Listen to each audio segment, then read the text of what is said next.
Welcome to EQ Club Season 5, Anonymoms! Hi, mommies! O, diba? May pa-talk show set na tayo. Pati ba ang group of moms natin next level na? Let's find out! Our Muslim Mama. Introducing Afida. Our Student Mommy. Pasok, Marjorie! Our Cancer Beater Mom. Let's welcome JC. Our Happy Mommy. ¿Cómo está, Chelo? Our Late Bloomer Mother. Please meet Katrina. Mga mommy, meet the Anonymoms. Ang ating diverse group of moms. Ngayon, alamin natin ang mga kwento nila. My name is Katrina Lianto. I'm 38 years old and I'm a single mother by choice. Kasi sa akin, I had my babies via IVF. So, ayan yung twins.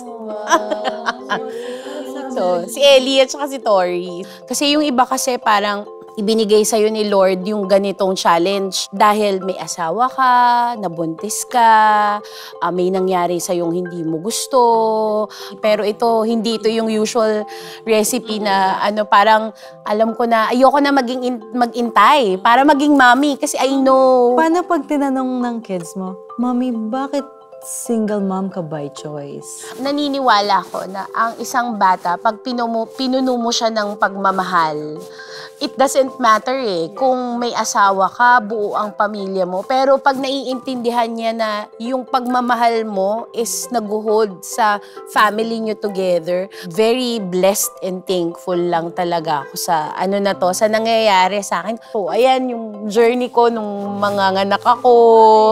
Ang saya lang ng feelings kasi twins sila. Ang masaya sa kanila, varying personalities pag twins. Yung isa, morning person. Yung isa, mantika. Parang alas 8 na po.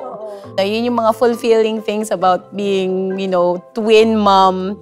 Hi, my name is Chelo Campos. I'm 23 years old. I'm also a first-time mom and a single mom as well. Here yung son ko. What's his name?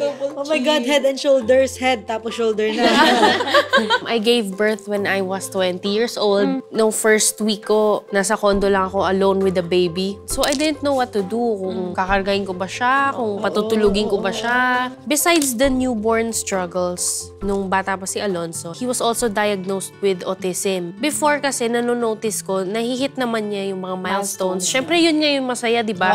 Pag nakikita mo lang na, nag-roll over, nag-first crawl, nag-first walk. Like the usual autism cases, may sudden shift kasi yun na yung words na sinasabi niya, moon, cow, wow, owl, biglang nawala lahat.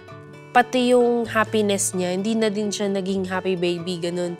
So, syempre, as a mom, i-research mo. Ano nangyayari? Bakit ganito? Dr. Google. Yes, mommy. So, yun, syempre, napipiece together mo na, baka autism. And then you try to deny. Yung denial stage. As in, nagta-therapy na siya. I had to, pa din. Yeah, it's good that he's improving. Sobrang hirap lang. Early detection, that's the most important with... Kasi di ba, pag may anak ka, gusto mo makita yung maging independent sila. It's a matter of loving him and accepting him. I want to give him the best life he could have. Hi po, I'm Marjorie Espe, 20 years old. I have one daughter. Name is Aster Blake Cali. Sobrang lambing po na bata. Yung attitude po niya, nakuha po niya sa tatay niya. Nabago po kasi nung baby ko yung life ko. Matigas po talaga ulo ko. Sa 17 years old po, nagaya ko nagka-baby. Sabi po nila, mahirap daw po Pero sa akin po, sobrang dali lang po.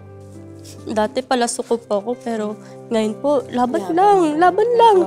Sobrang lakas na po ng loob ko ngayon dahil sa kanya. Hindi hadlang ang pagiging batang ina sa edad na 17 years old.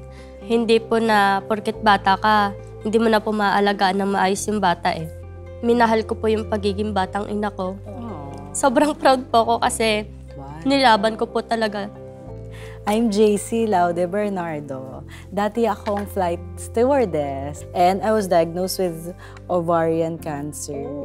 when my baby is 1.5 years old.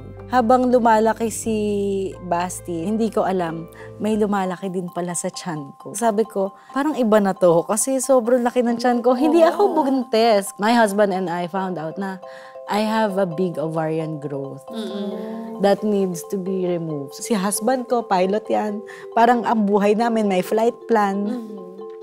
Pero kahit gaano mo siya iplano. Gusto namin madaming anak, gusto namin 4. Hindi talaga nagbe-base sa plano eh. Hindi natin makontrol kung ano yung ibibigay sa atin ni God.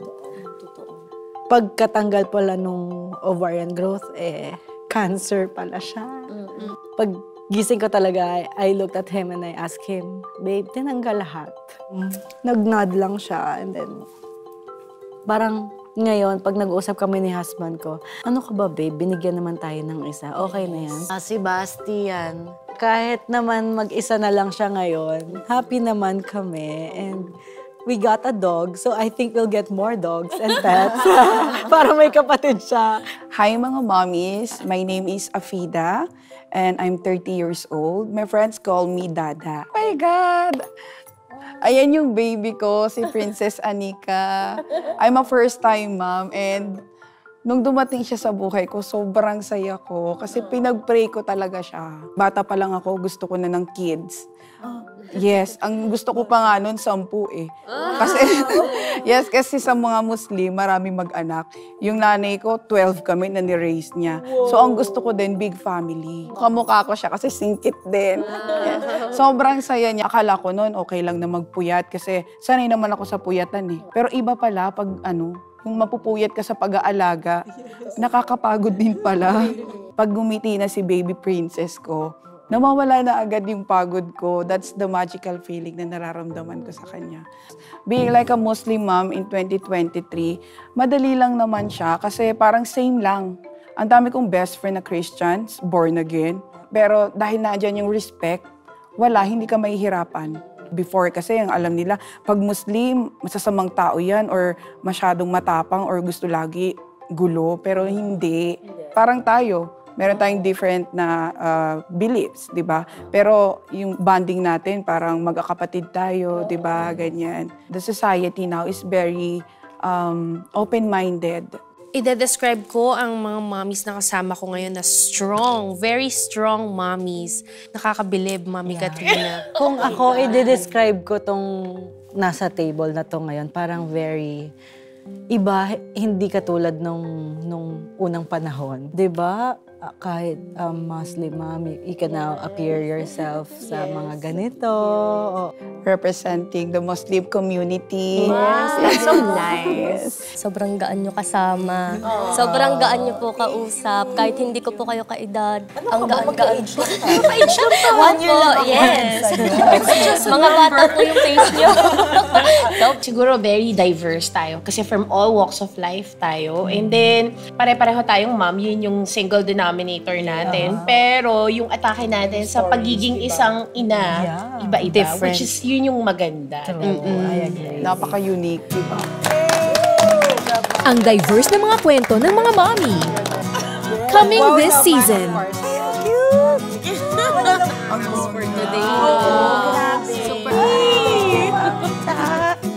Oh my God! Abangan sa EQ Club Season 5, Anonymoms!